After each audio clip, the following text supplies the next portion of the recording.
ওম শান্তি 21 জুন 2021 বৰ্ষ প্ৰাতঃ মুৰলী। আজি বাবাৰ মহাবাক্য। মৰমৰ সন্তানসকল, পাৱন হোৱাৰ একমাত্ৰ উপায় হৈছে পিতাৰ স্মৃতি। স্মৃতিত থকাৰ পৰিশ্ৰমেই অন্তত কামত আহিব। প্ৰশ্ন: সংগমত কোনটো তিলক লগালে স্বৰ্গৰ ৰাজ্য ভাগ্যৰ তিলক পাই যাবা? উত্তৰ: সংগমত এইটোৱেই তিলক লগোৱা যে মই আত্মা বিন্দু, মই শৰীৰ নহয়। ভিতৰত এইটোৱেই মথি থাকা অৰ্থাৎ মন্থন কৰি থাকা যে মই আত্মা, মই পিতাৰ পৰা উত্তৰাধিকাৰ ল'ব লাগে।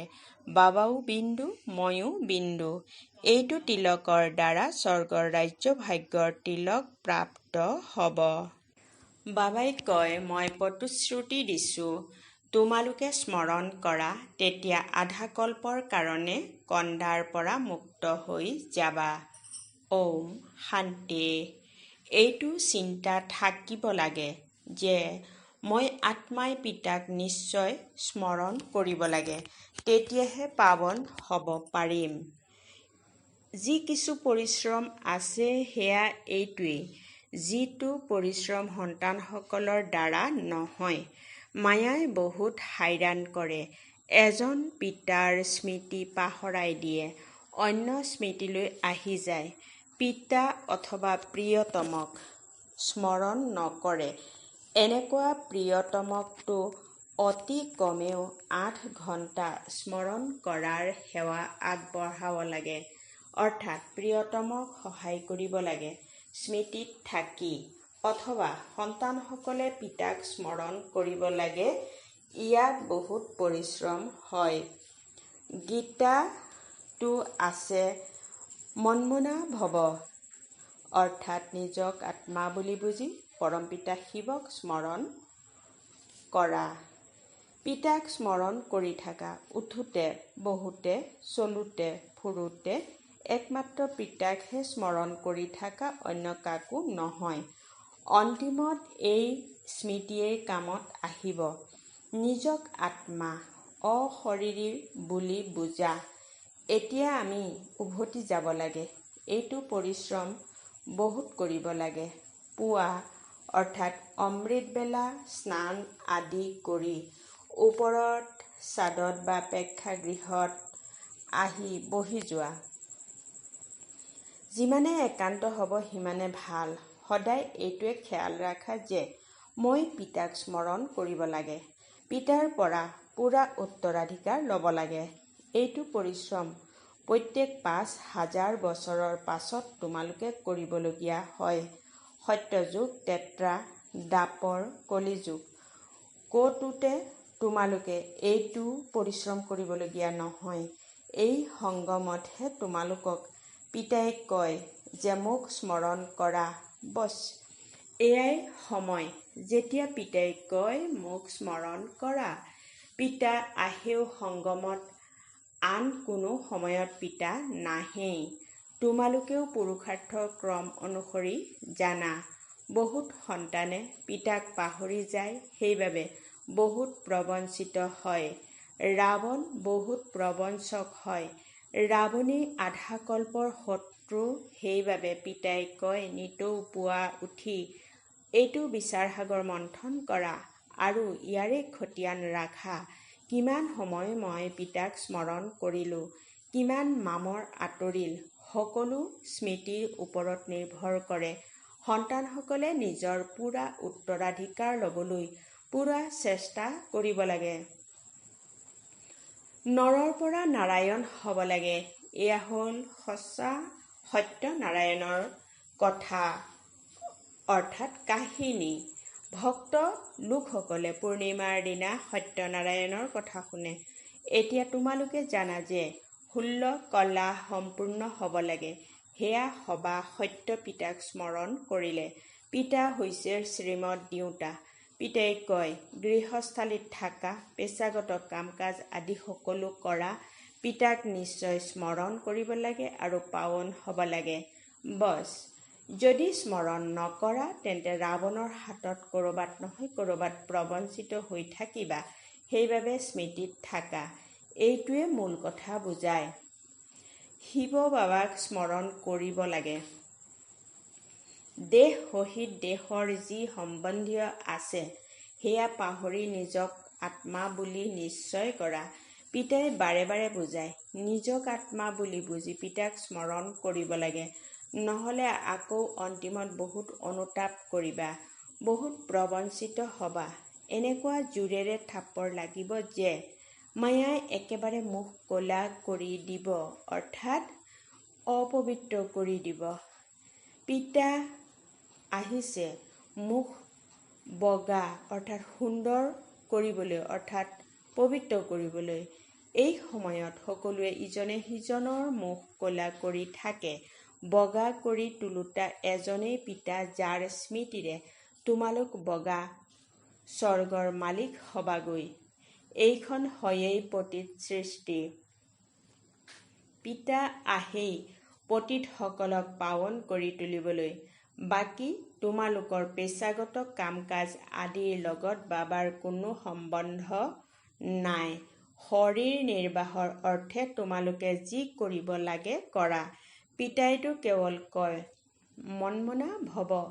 তোমালোকে কোৱাও যে আমি কেনেকৈ পাৱন সৃষ্টিৰ মালিক হ'ম। পিতাই কয় কেৱল মোক স্মৰণ কৰা, বছ। পাৱন হোৱাৰ অন্য কোনো উপায় নাই।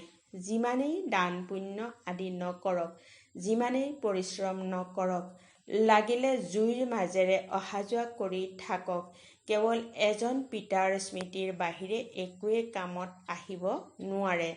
বহুত সহজ কথা। ইয়াক কোৱা হয় সহজ যোগ। নিজক সোধা, মই মৰমৰ পিতাক গোটেই দিনটোত কিমান স্মৰণ কৰোঁ? টোপনি গৈ থকা অৱস্থাততো কোনো পাপ নহয়, অশৰীৰী হৈ যায়। বাকী দিনত বহুত পাপ হৈ থাকে আৰু পুৰণা অৰ্থাৎ পূৰ্বৰ জন্মৰ পাপো বহুত আছে। স্মৃতিত থকাৰ পৰিশ্ৰম কৰিব লাগে।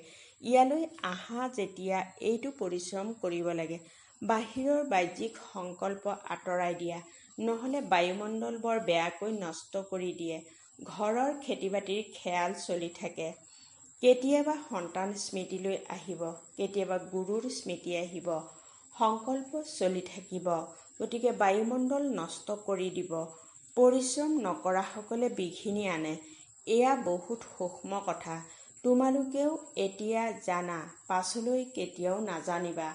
পিতাই এতিয়াহে উত্তৰাধিকাৰ দিয়ে, আকৌ আধা কল্পৰ কাৰণে নিশ্চিত হৈ যায়। লৌকিক পিতাৰ খেয়াল আৰু বেহুদৰ অৰ্থাৎ অসীমৰ পিতাৰ খেয়ালৰ মাজত কিমান পাৰ্থক্য আছে। পিতাই কয় যে ভক্তি মাৰ্গত মোৰ কিমান খেয়াল থাকে, ভক্তই কিমান ঘনে ঘনে স্মৰণ কৰে। সত্যযুগত কোনেও স্মৰণ নকৰে। পিতাই কয় যে তোমালোকক ইমান সুখ দিওঁ যে তোমালোকে তাত মোক স্মৰণ কৰাৰ দৰকাৰেই নাথাকিব। মই জানো মোৰ সন্তানসকল সুখধামত, শান্তিধামত বহি আছে। অন্য কোনো মনুষ্যই বুজিব নোৱাৰে। এনেকুৱা পিতাৰ প্ৰতি নিশ্চয় বুদ্ধিৰ হোৱাত মায়াই বিঘিনি আনি দিয়ে। পিতাই কয় যে কেৱল মোক স্মৰণ কৰা, তেতিয়া তোমালোকৰ যি খাদ অৰ্থাৎ বিকাৰৰ লেপ পৰি গৈছে, ৰূপ, তাম, লোহা, সেয়া আঁতৰি যাব। সোণালী যুগৰ পৰা ৰূপালী যুগলৈ আহিলেও দুটা কলা কম হয়। এই কথাবোৰ তোমালোকে শুনা আৰু বুজি পোৱা। যিসকল সঁচা ব্ৰাহ্মণ হ'ব তেওঁলোকৰ ভালদৰে বুদ্ধিত ধাৰণ হ'ব, নহ'লে ধাৰণ নহ'ব। স্মৃতি স্থায়ী হৈ নাথাকিব। সকলো পিতাক স্মৰণ কৰাৰ ওপৰত নিৰ্ভৰ কৰে। পিতাই বাৰে বাৰে কয়, সন্তানসকল পিতাক স্মৰণ কৰা। এই বাবাইও অৰ্থাৎ ব্ৰহ্মা ক'ব শিৱ বাবাক স্মৰণ কৰা। শিৱ বাবাই নিজেও ক'ব মোক পিতাক স্মৰণ কৰা। আত্মাসকলক কয়, হে সন্তানসকল, সেই নিৰাকাৰ পৰমাত্মাইও আত্মাসকলক ক'ব। মূল কথাই হৈছে এইটো যিয়েই আহে তেওঁক পোনপ্ৰথমে কোৱা যে অল্ফক অৰ্থাৎ পৰম পিতাক স্মৰণ কৰা আৰু কোনো টিক টিক কৰিব নালাগে, অৰ্থাৎ অন্য কথা ক'ব নালাগে। কেৱল কোৱা নিজক আত্মা বুলি বুজি পিতাক স্মৰণ কৰা। ভিতৰত এয়াই মথি থাকিব লাগে, অৰ্থাৎ মন্থন কৰি থাকিব লাগে। মই আত্মা গায়নো কৰে নহয় যে তুলসীদাসে চন্দন পিহিলে আৰু ৰঘুবীৰে তিলক লগাই দিলে, এয়া জানো কোনো স্থূল তিলক? তোমালোকে বুজি পোৱা যে তিলক বাস্তৱত এই সময়ৰ স্মাৰক। তোমালোকে স্মৰণ কৰি থাকা মানে বাদশ্বাহীৰ তিলক অৰ্থাৎ ৰাজ্যভাগ্যৰ তিলক লগোৱা। তোমালোকে বাদশ্বাহীৰ তিলক পাবা, দ্বৈত মুকুটধাৰী হবাগৈ। বাদশ্বাহীৰ তিলক পাবা অৰ্থাৎ মহাৰজা মহাৰাণী হবাগৈ। পিতায়ে কিমান সহজকৈ কয়, বছ কেৱল এইটো স্মৰণ কৰা, মই আত্মা, শৰীৰ নহয়। মই পিতাৰ পৰা উত্তৰাধিকাৰ ল'ব লাগে। তোমালোকে জানা আমি আত্মা বিন্দু সদৃশ, বাবাও বিন্দু হয়। বাবা জ্ঞানৰ সাগৰ, সুখৰ সাগৰ হয়। তেওঁ আমাক বৰদান দিয়ে। এওঁৰ অৰ্থাৎ ব্ৰহ্মা আত্মাৰ কাষত আহি বহে। গুৰুৱে নিজৰ শিষ্যক কাষত বহুৱাই শিকায়, এওঁ কাষত বহে। সন্তানসকলক কেৱল কয় নিজক আত্মা বুলি বুজা, মামেকম স্মৰণ কৰা, অৰ্থাৎ কেৱল মোক পৰম পিতাক স্মৰণ কৰা। সত্য যুগতো তোমালোকে নিজক আত্মা বুলি বুজা, কিন্তু পিতাক নাজানা। মই আত্মাই শৰীৰ ত্যাগ কৰোঁ, আকৌ আন এটা শৰীৰ ল'ব লাগে। নাটক অনুসৰি তোমালোকৰ ভূমিকাই এনেকুৱা, সেইবাবে তোমালোকৰ আয়ুস তাত দীঘলীয়া হয়। পবিত্ৰ হৈ থাকা। সত্যযুগত আয়ুস দীঘলীয়া হৈ থাকে, কলিযুগত ছুটি হৈ যায়। তাত হৈছে যোগী, ইয়াত হৈছে ভোগী। যোগী পবিত্ৰ হয়, তাত ৰাৱণ ৰাজ্যই নাই, আয়ুস দীঘলীয়া হয়। ইয়াত আয়ুস কিমান ছুটি হয়, ইয়াক কৰ্মভোগ বুলি কোৱা হয়। তাত অকালতে কেতিয়াও মৃত্যু নহয়। সেয়েহে পিতাই কয় যে পিতাক চিনিবলৈ হ'লে শ্ৰীমতত চলা। এজন পিতাক স্মৰণ কৰা, নিজক আত্মা বুলি বুজা। আমি এতিয়া যাব লাগে, এই শৰীৰ ত্যাগ কৰিব লাগে, বাকী সময় সেৱাত লগাব লাগে। তোমালোক সন্তানসকল বহুত গৰীব, সেইবাবে পিতাৰ দয়া উপজে। তোমালোক বুঢ়ী কুঁজী আদিক কোনো কষ্ট নিদিয়ে। বুঢ়ীক কুঁজী বুলি কোৱা হয়। বুঢ়ীসকলক বুজোৱা হয়, পিতাক স্মৰণ কৰা। তোমালোকক যদি কোনোবাই সোধে যে কলৈ যোৱা, তেতিয়া ক'বা গীতা পাঠশালালৈ যাওঁ।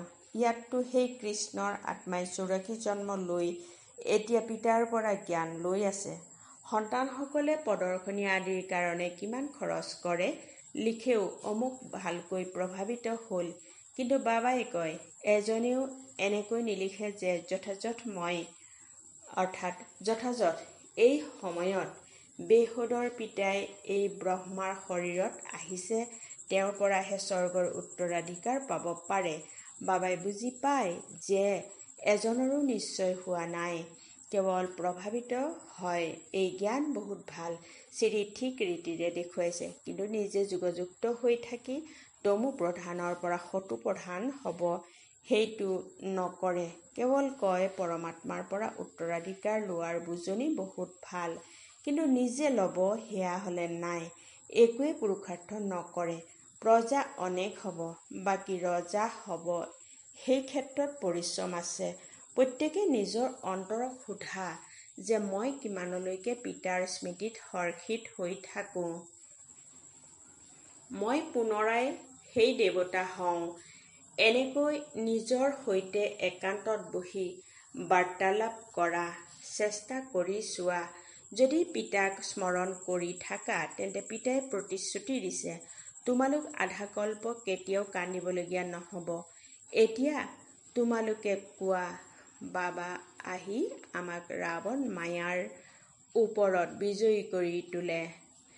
যিয়ে যিমান পৰিশ্ৰম কৰে নিজৰ কাৰণেই কৰে, আকৌ তোমালোক নতুন সৃষ্টিলৈ আহিবা, পুৰণি সৃষ্টিৰ হিচাপ নিকাচ নিষ্পত্তি কৰিব লাগে। যিহেতু তোমালোক তমু প্ৰধানৰ পৰা শত্ৰু প্ৰধান হ'ব লাগে, পাৱন হোৱাৰ উপায়ো নাই। এয়া হৈছে বিনাশৰ সময়, অৰ্থাৎ হিচাপ নিষ্পত্তিৰ সময়। সকলোৰে বিনাশ হ'ব, নতুন সৃষ্টিৰ স্থাপনা হ'ব। তোমালোকে জানা যে আমি এই মৃত্যুলোকত এই শৰীৰ ত্যাগ কৰি আকৌ নতুন সৃষ্টি অমৰলোকলৈ আহিম।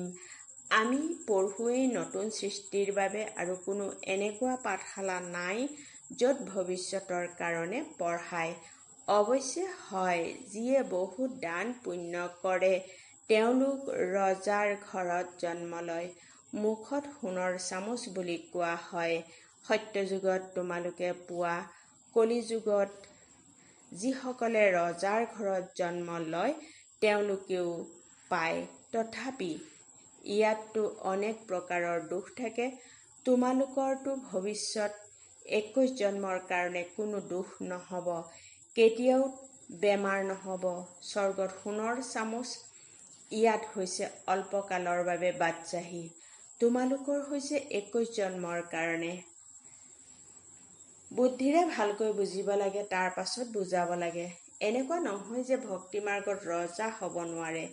কোনোবাই কলেজ অথবা হস্পিটেল স্থাপনা কৰে, তেন্তে তেওঁ প্ৰতিদান পায়।